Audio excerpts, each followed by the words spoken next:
Quebec is trying to destroy Canada's economy, so much so that we can see both with current events and historically, they have no desire to work with Canada and within Canada to create a stronger country. They see themselves as a foreign nation and they only care about what happens with Quebec. So we are going to talk about how that impacted the current election, what they are doing to undercut Canada, how they get special favors, and they should probably just leave. So let's get into it. October 1995. Fueled by the fallout from the Meech Lake and Charlottetown Accords, Quebec nationalism is surging like never before, triggering a referendum on whether Quebec should leave Canada. After months of intense campaigning on both sides, 94% of Quebecers turned up to vote. The result? 49.4% voted to leave and 50.6% voted to stay. A margin so narrow that experts and politicians agreed this wouldn't be the last time Quebec fought to leave. You know, that's a narrow enough margin where you start to wonder, like, did something happen? And now, 30 years later, the sovereigntist Parti Québécois is gaining popularity and is promising a third referendum in 2030. Given this, we must ask, would Canada be better off without Quebec? This is the economics of Quebec independence. The leader of the Quebec sovereignty movement recently claimed that Quebec does not need Canada, and financially, that it would do just fine without its so-called big brother.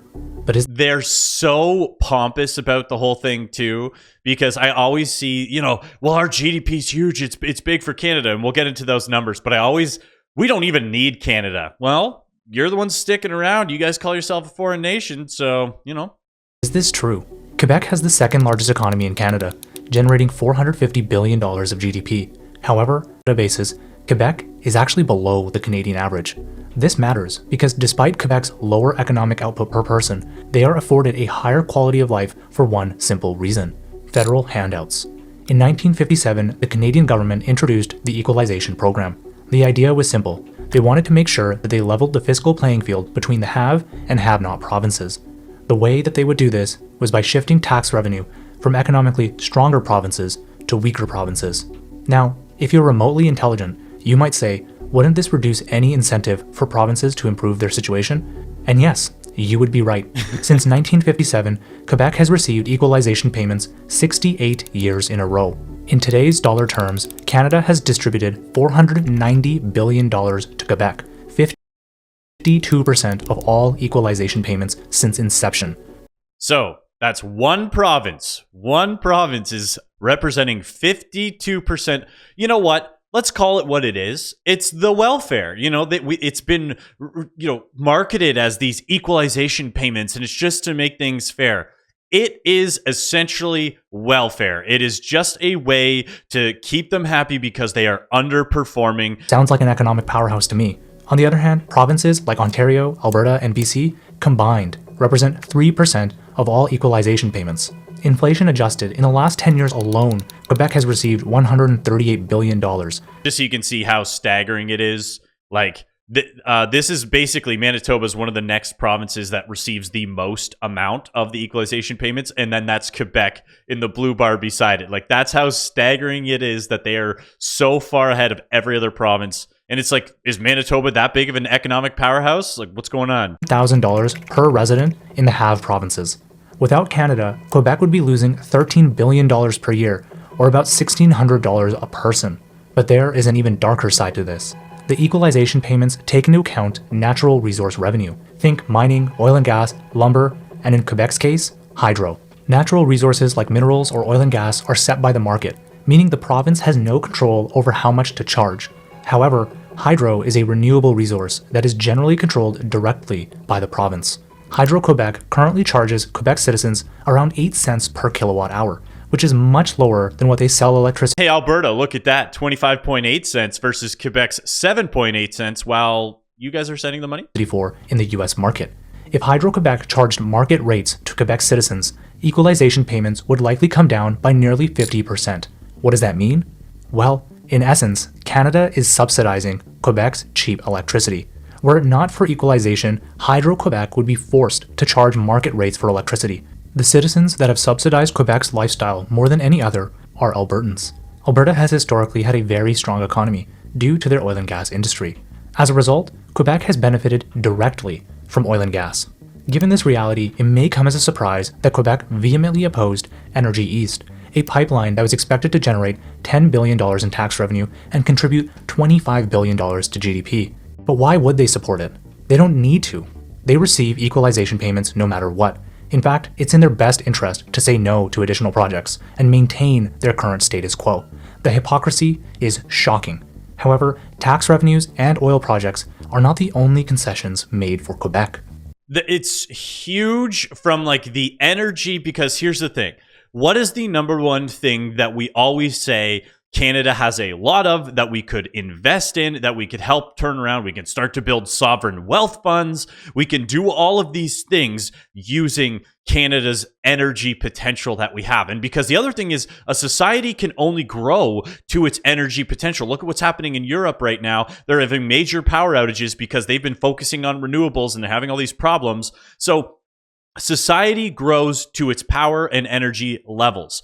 Canada has the ability to help these other countries, and I think the ethical duty to be doing so. And this could be incredible for Canadians. Then you find these articles of just Quebec rejecting $14 billion natural gas project and Saint-Glenay over environmental issues. Like this is from 2021. They just make up stuff all the time because they go, oh, it's environmental issues, but really it's just we're not getting enough, so we're going to shut it down because we want to be a problem.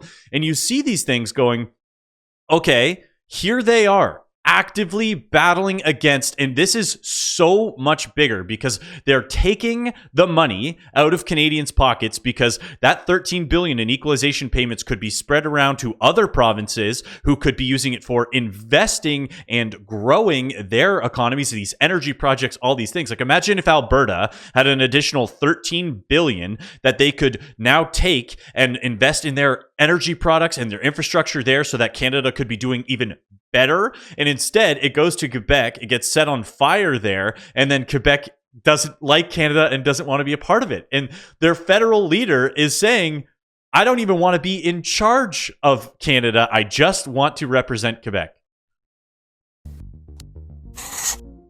The biggest concession ever made to Quebec was the official recognition of French as a second language. In 1969, then Prime Minister Pierre Trudeau, a Quebecer, made both English and French an official language of government and federal institutions. One of the main drivers of this was concerns that Quebec would leave Canada. But there was a very logical reason French was not an official language. Most of the country does not speak it. Outside of Quebec, 7.4% of English speakers speak French. And mind you, this doesn't mean fluent. However, so a funny thing about Pierre Trudeau is we often get too caught up in, historically, the news cycles, they just go so quickly and you forget. But Trudeau Sr. is actually to blame for the majority of problems we have in Canada today, because most of these things that we talk about are important to talk about now because they take so long to change and have a real impact on Canada. And we're seeing that. For example, there were a bunch of videos going around about Canada selling off all of its gold, which they did do. But they took away the wrong conclusion. Everybody tried to blame Mark Carney for selling the gold, which is just not accurate. Who can you actually blame for selling the gold? Trudeau Sr., because he was the one who started it and put it in place. Canada had over 1,000 tons of gold, and he started selling it off. And by 1985, we had sold 50% of our gold. By 2002, Chrétien was selling gold too. We had sold off a ton of gold then as well. So by time Mark Carney was at the Bank of Canada, who's not in charge of selling gold anyways, the gold was gone. So they're like, oh, there's 72 final ounces was sold. Well, that's nothing. That's peanuts, basically. So, and he was the one also, again, Trudeau Sr., who changed Canada's sort of future when it comes to mass immigration. In the early 1960s, Canada was hitting all-time low immigration levels. He gets in, and then they were skyrocketing, breaking records again. And the funny thing is, I was looking up some of their record-breaking immigration, and it was like 114,000. Again, compared to population, that's going to be a massive impact. But we used to think 114,000 was insane levels of immigration, and now we're going, well, maybe we can cap it at 500,000 and we'll actually bring in 1.2 million. So yes, tracking all these problems to Trudeau Sr. has been very interesting, because what is going on with the last decade and Trudeau Jr., he's just been doing the same problems his dad did. However, in Quebec, the bilingualism rate is nearly 43%. On top of this, even though the government puts significant resources into preserving the French language, since 1979, the percentage of first-generation French speakers outside Quebec has nearly halved, shrinking from 6.1% to just 3.5%. If you look at Ontario, for instance, there are only 290,000 first-generation French speakers, but there are 587,000 and 310,000 first-generation Chinese and Punjabi speakers, respectively. All right, listen. We got a lot of speakers of other languages in here. We're not going to start catering to those either. So, in fact, in most places west of Quebec, you are more likely to find someone who speaks Chinese, Punjabi, or Spanish fluently than French. That's also a problem, though. Official bilingualism has an actual cost, though. It's not just a symbolic gesture. All federal departments must provide services in both languages. All documents must be in both languages. All signage and communication must be in both languages. The government provides language training to increase French prevalence. The government funds French immersion schools across the country. The government funds French media. They provide translation services throughout the justice system, and much, much, much more. All in all, in 2012, it was estimated that bilingualism cost the federal government $2.5 billion per year. Okay. $2.5 billion per year, plus they're getting $13 billion in equalization payments. So now we're creeping up on $16 billion just direct cost that is net negative of Quebec. A cost that, due to Quebec's fiscal status, is borne mostly by provinces that barely speak the language. Even the cultural argument of official bilingualism is flawed, because the French were not in Canada first. Recognizing French as an official language is disregarding the importance of Indigenous history, culture, and language. But this is no surprise, as you'll see. Even though few people outside of Quebec and New Brunswick speak French, Ottawa has a severe case of Quebec favoritism. Quebec favoritism Yeah, so before we move on from the language part, this is Bill 96, so an act respecting French, the official and common language of Quebec. And so this bill specifically has been the reason that a lot of American and foreign companies don't want to come to Canada. And they look at it and they go, do we want to deal with the headache of Quebec? There's been companies, there was actually a large French logistics company who does so much work with America. And it was so annoying that they moved their head office down to the States, because they're like, it's better for us to just deal with the American side of things, not have to do bilingual, because even on the hiring side, all of these companies, it's like, you have to specifically explain and show, hey, why do you need to hire an English speaker when you could hire a French speaker? So like, you have to go out of your way now just to hire somebody who speaks English because of that bill. It's pretty insane. Rears its ugly head in many ways and distorts Canadian economics and politics. For one, since Quebec is French-speaking, winning a federal election requires fluency in French. This reduces the number of qualified candidates outside of Quebec drastically. Since official bilingualism, 5 out of 8 prime ministers have been from Quebec. When you remove those who've served less than 1 year, 5 out of 6 were from Quebec. I'm covering Trudy in the right corner right there, but you guys don't need to see his face. Put differently, a Quebecois prime minister has led Canada 47 of the past 56 years. Think about that for a second. Are people from Quebec better leaders? Do they have a better grasp of the issues Canadians face? Are they smarter? No. The problem is simple. Quebec votes for Quebec, period. Even right now, the party with the most federal seats in Quebec is called the Bloc Québécois. It is a party that, surprise, literally does not care about the rest.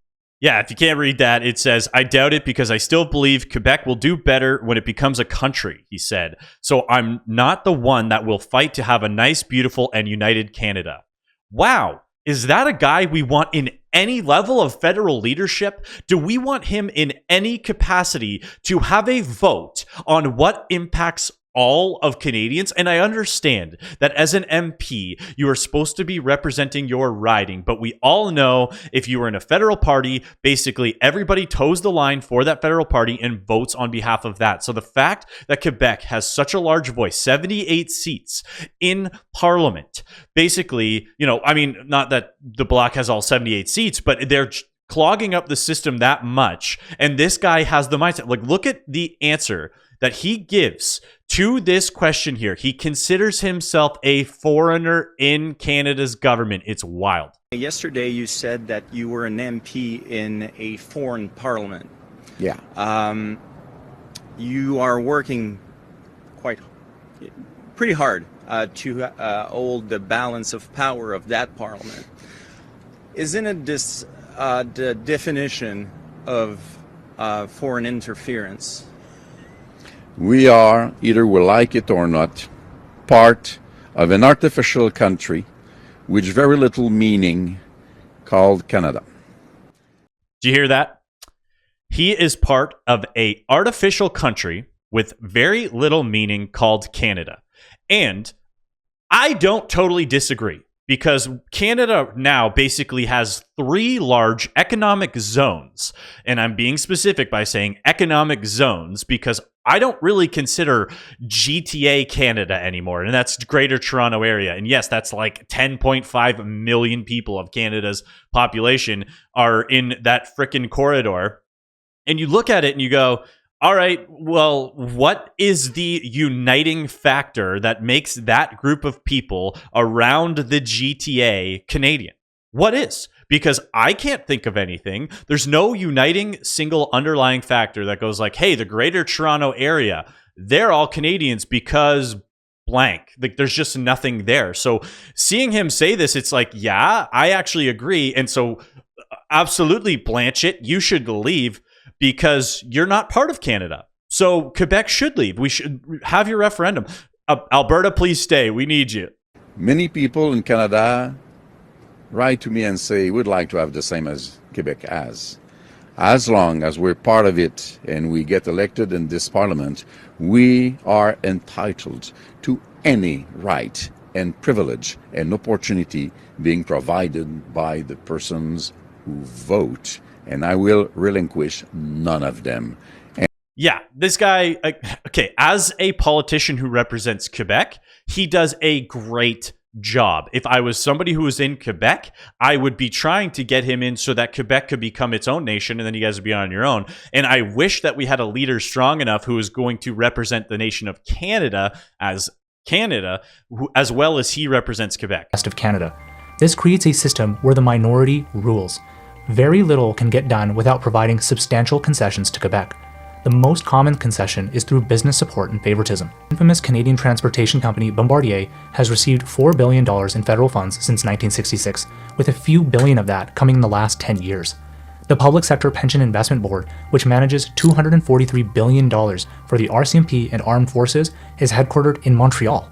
The Business Development Bank of Canada, which does most of its business in English and outside of Quebec, is headquartered, you guessed it, Montreal. The Canadian Space Agency, Montreal, and the list goes on. If you get hired on as CBSA, you get sent to Quebec, and that's where your training is done before you get your placement. So the federal border agency is being done.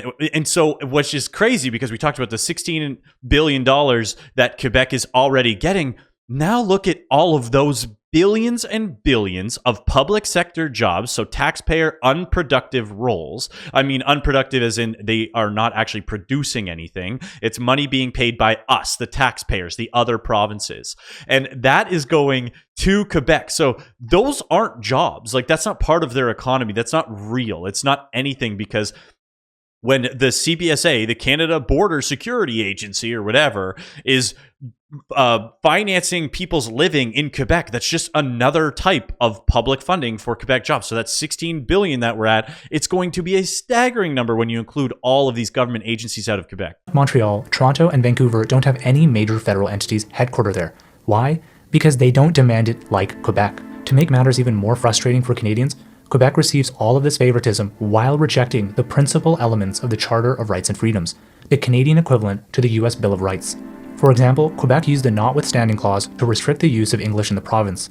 This means that most children cannot be educated in English in Quebec. No such law preventing access to French education exists anywhere else in Canada. The most egregious example is Bill 21, which prevents anyone from displaying religious iconography or articles. This means that a Sikh man cannot wear a turban and be a teacher. A Christian cannot wear a cross and be a police officer. It is absolutely absurd. And to be clear, no such law exists anywhere else in Canada. In fact, it is illegal. Quebec has significant influence. They play by different rules. They reject Canada but are constantly rewarded as they hold political power in their hands.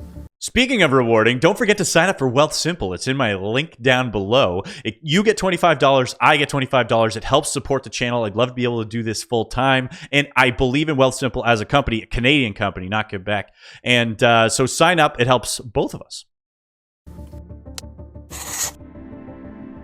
When we researched this topic, we did not expect such a clear answer. Frankly, we were shocked that Quebec even wanted to leave based on the data. In most parts,